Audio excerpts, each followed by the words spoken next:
The greatest magic trick in financial history happens daily in Moscow, where a man officially worth less than $2 million exercises practical control over trillions in assets, while maintaining perfect plausible deniability. You see, Vladimir Putin has revolutionized dictator finance, abandoning the crude money-grabbing of traditional kleptocrats for something infinitely more sophisticated, a system where power completely substitutes for ownership, rendering conventional wealth metrics meaningless. Indeed, there are no numbered Swiss accounts or offshore trusts with Putin's name. Those are amateur methods employed by lesser autocrats. Instead, he has constructed an economic universe where loyalty creates access to unlimited resources without the inconvenient paper trail of actual possession. Thus, in today's episode of Old Money Luxury, we explore how the former unassuming KGB officer engineered an invisible empire of unparalleled wealth and power, as we take you inside Vladimir Putin's $76 trillion shadow empire. The greatest sleight of hand in modern history isn't performed in Las Vegas theaters, but in the Kremlin's corridors, where Vladimir Putin has engineered a shadow fortune so vast it makes Elon Musk look like a corner shop owner. Officially, this former KGB operative lives on a humble government salary of $140,000 annually, residing in an 800-square-foot apartment with 3 cars and a trailer to his name. But peek behind this carefully constructed facade, and you'll find what may be the first trillionaire in human history. A man who has masterfully blurred the lines between state assets and personal piggy bank. The numbers are simply staggering. Control over $75 trillion in natural resources, influence over more than $505 billion in oligarch wealth, and the ability to direct Russia's economic machinery at his whim. This isn't mere speculation, but a sophisticated system where Russia's state corporations and oligarch fortunes function as Putin's personal reserve, effectively placing trillions under his practical control through both formal mechanisms, constitutional powers, presidential decrees, regulatory authorities, and informal channels of loyalty, fear, and mutual benefit. While Western billionaires must declare their assets, face regulatory scrutiny, and operate within legal frameworks, Putin has constructed something far more ingenious, a shadow empire where he enjoys the benefits of astronomical wealth without the inconvenience of ownership. Take Putin's Palace, a $1.4 billion Black Sea estate featuring an underground ice hockey rink and casino, officially owned by businessmen, but built with funds from Putin's inner circle and protected by federal security services. Or consider the $700 million super yacht Scheherazade, which mysteriously shares crew members with Putin's official security detail, but is registered to a shell company in the Marshall Islands. The Panama Papers revealed the most compelling evidence. A network of offshore accounts linked to Putin's close friend, cellist Sergei Roldugin, who somehow controlled companies handling billions despite his modest professional income as a musician. How does a man officially worth less than $2 million command the resources of a global superpower as if they were his personal assets? The answer lies in what experts call conditional property rights, a system where ownership exists only as long as the owner remains politically loyal, with Putin as the ultimate arbiter of who keeps their fortune and who loses everything. When Bill Browder, once Russia's largest foreign investor, testified to the US Senate, he revealed Putin's chilling ultimatum to oligarchs after the 2003 arrest of Mikhail Khodorkovsky: 50% of their wealth in exchange for their freedom and continued operation. While traditional dictators like Ferdinand Marcos or Suharto directly stole state funds, Putin has engineered something far more sophisticated, a system of state capture, where he can direct vast resources without requiring direct ownership. What the world sees as Russia is merely the shadow cast by one man's economic empire, a power structure that began with a KGB officer's ruthless ambition and a nation's desperate search for stability amid chaos. In the chaotic aftermath of the Soviet collapse, as Russia's economy imploded and ordinary citizens scrounged for basic necessities, a seemingly unremarkable KGB lieutenant colonel named Vladimir Putin was quietly laying the groundwork for an unprecedented power grab. Born in 1952 in Leningrad, Putin's formative years in Soviet intelligence shaped a worldview where control, manipulation, and absolute loyalty were cardinal virtues, skills he would deploy with surgical precision as he climbed Russia's political ladder. The fall of the Berlin Wall in 1989 represented not liberation, but humiliation to Putin, who later called the Soviet collapse the greatest geopolitical catastrophe of the 20th century, a conviction that would fuel his relentless drive to restore Russia's dominance. His entry into politics came under the wing of St. Petersburg Mayor Anatoly Sobchak, where Putin leveraged his intelligence background to navigate the treacherous waters of post-Soviet politics, cultivating a reputation for quiet competence that masked ruthless ambition. The first critical turning point arrived in 1999 when a physically deteriorating President Boris Yeltsin and his inner circle, known as the family, selected Putin as prime minister, believing they had found a malleable loyalist who would protect their interests and corruption after Yeltsin's departure. They catastrophically miscalculated the ambition of the man they had elevated, failing to recognize that the unassuming bureaucrat had learned to hide in plain sight during his KGB years. When apartment bombings rocked Moscow in 1999, killing hundreds, Putin seized the moment, vowing to wipe out terrorists in the outhouse and launching the Second Chechen War, transforming his public image from colorless administrator to decisive national defender. Yeltsin's sudden resignation on December 31, 1999, handed Putin the presidency in a backroom deal secured by his first official act, granting Yeltsin immunity from prosecution, protecting the old guard while simultaneously neutralizing them as threats. Early in his presidency, Putin systematically dismantled potential power centers, creating federal districts overseen by loyal enforcers to weaken regional governors and engineering state takeovers of independent media outlets like NTV, ensuring no platform remained for criticism. The 21st century's most consequential power summit occurred not at the White House or United Nations, but at the Kremlin in 2000, when Putin gathered Russia's oligarchs, men who had seized the nation's industrial crown jewels during privatization, and delivered a stark ultimatum: abandon political ambitions, pay tribute to the state, or face destruction. Those who defied this new order discovered the cost swiftly. Media magnates Boris Berezovsky and Vladimir Gusinsky were stripped of their empires and forced into exile, their fall serving as object lessons in the price of defiance. The arrest of Mikhail Khodorkovsky in 2003 marked the definitive consolidation of Putin's control. Russia's richest man, worth $15 billion, was pulled from his private jet, paraded in a cage during trial, and imprisoned for a decade while his Yukos oil empire was dismantled and absorbed by state companies. By the mid-2000s, Putin had engineered a profound transformation of Russia's power structure, replacing Yeltsin's oligarchs with Siloviki, former security service officers, who dominated key industries, equating loyalty to Putin with patriotism itself.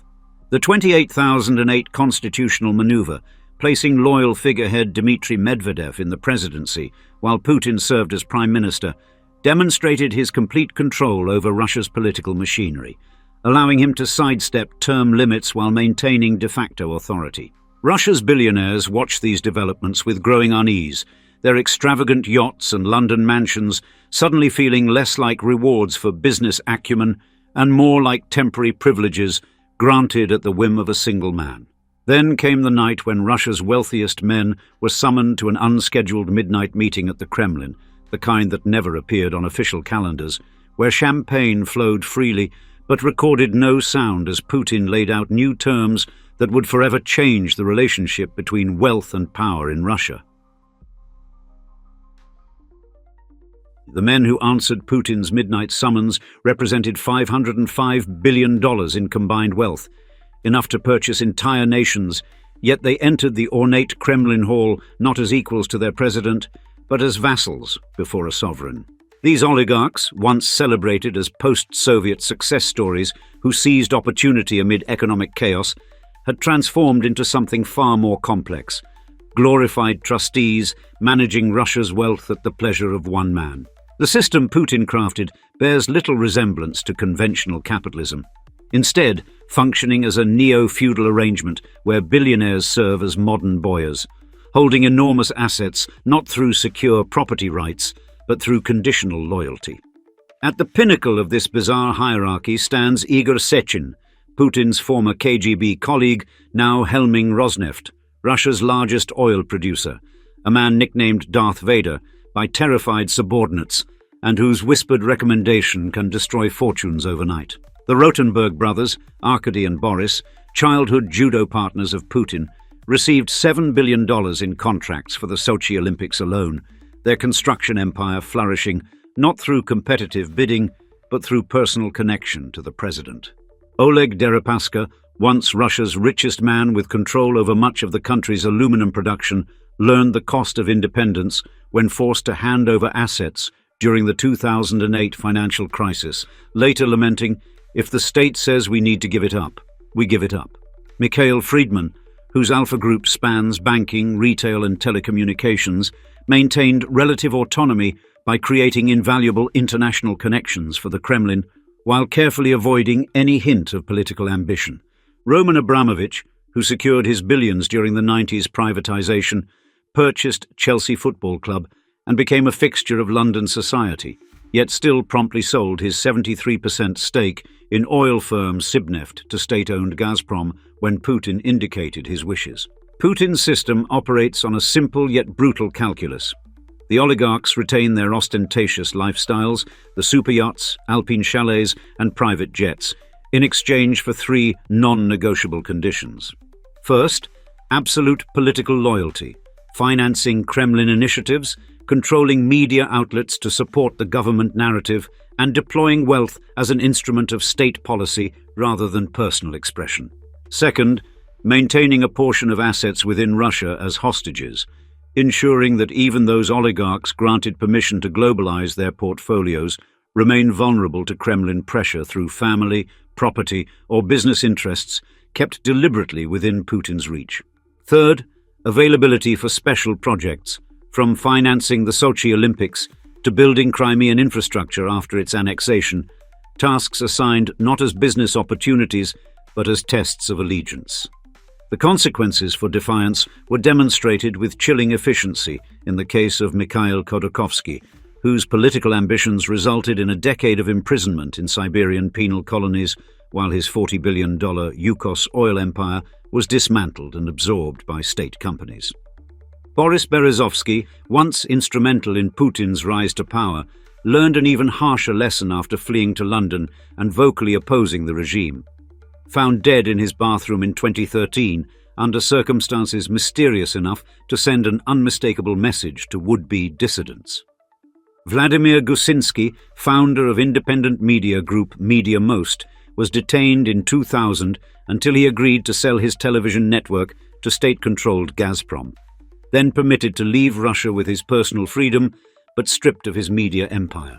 In 2016, Alexander Perepelitchnai, a wealthy financier who had fled Russia and begun exposing details of the Kremlin's financial operations to Swiss authorities, collapsed while jogging outside his London mansion, with traces of a rare, deadly plant toxin found in his stomach during the subsequent autopsy, the latest in a series of bodies marking the outer boundaries of Putin's financial secrets.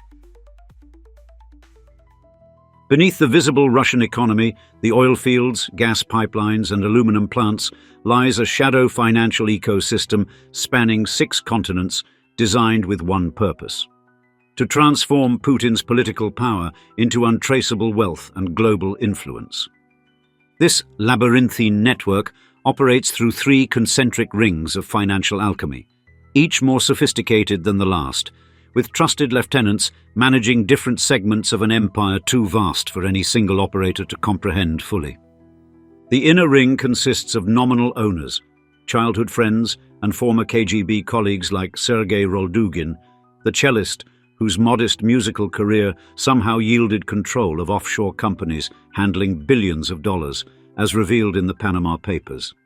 These frontmen serve as human shields between Putin and his fortune, their modest backgrounds making them unlikely billionaires.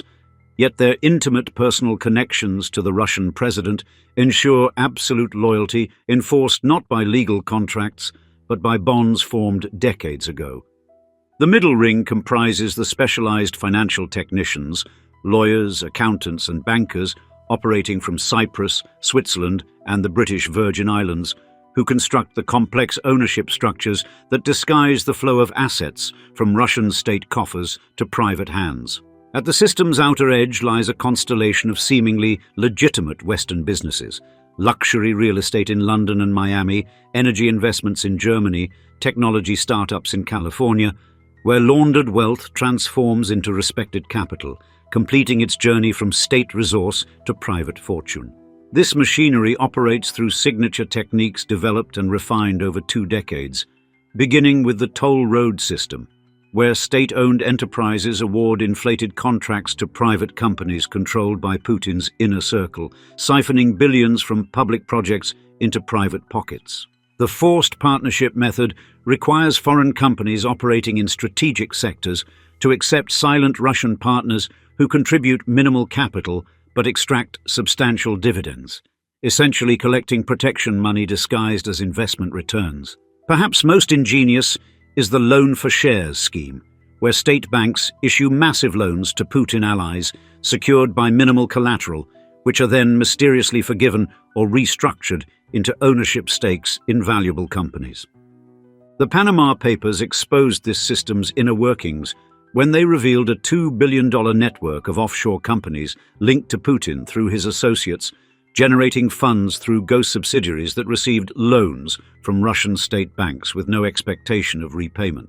Cyprus serves as the primary gateway for Russian funds entering the global financial system, handling an astounding $37 billion in Russian investment in a single year, a sum 8 times the island nation's GDP and completely disproportionate to its actual economic relationship with Russia. Once funds exit Russia, they flow through a carefully constructed circuit of jurisdictions with strict banking secrecy, minimal transparency requirements, and favorable tax treatments: Switzerland, Luxembourg, the British Virgin Islands, and increasingly Asian financial centers like Singapore. The final stage transforms these vagabond billions into respectable assets in major Western markets: London real estate, German industrial companies, American tech investments, completing the laundering cycle by creating the appearance of legitimate business activity. Western enablers play crucial roles in this system, with prestigious law firms, private banks, and investment advisors in London, New York, and Zurich competing for lucrative Russian accounts, asking few questions about source funds while collecting substantial fees. The scale of this operation dwarfs previous kleptocracies, with analysts estimating between $700 billion and $1 trillion in Russian assets held offshore, a figure representing approximately 3 times the annual Russian federal budget.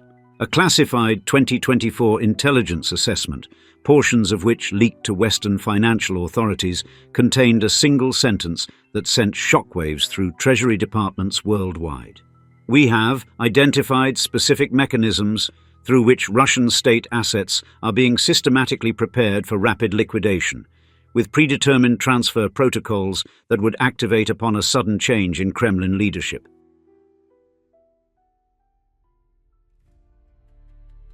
Vladimir Putin has created something historically unprecedented: a nuclear-armed nation functioning essentially as a personal holding company, where strategic decisions serve not just geopolitical goals, but the financial interests of a single man and his inner circle. This shadow empire, constructed meticulously over 2 decades, now faces mounting pressures that threaten its foundations. Western sanctions that limit access to global financial systems, shifting energy markets, undermining Russia's economic leverage, and the unavoidable biological reality of Putin's advancing age.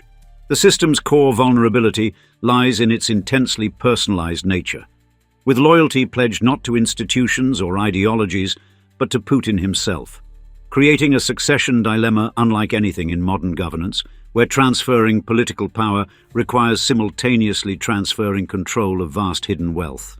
Unlike democracies with constitutional transitions or traditional authoritarian regimes with party structures, Putin's Russia has deliberately weakened institutions that might facilitate orderly succession, concentrating decision-making in a single man and his informal networks. The oligarchs who serve as the system's economic pillars face an existential quandary. Their fortunes depend on maintaining the current arrangement, yet its sustainability beyond Putin remains uncertain, driving increasing capital flight as they quietly position assets beyond future Kremlin control. The West's response to this approaching inflection point remains uncoordinated, with European capitals dependent on Russian energy adopting different approaches than Anglo-American financial centers concerned primarily with money laundering and sanctions evasion. The trillion-dollar question facing both Russia and the world involves not just who might succeed Putin, but whether the shadow economic empire he constructed could survive without its architect, or whether its contradictions will ultimately force a more fundamental restructuring of power. And now, we'd love to see you in the comments. Before this video, how familiar were you with the extent of Putin and his oligarchs' wealth? And what is your opinion on all of them? We look forward to hearing your thoughts, and thanks again for joining us for another episode of Old Money Luxury. Cheers, until next time.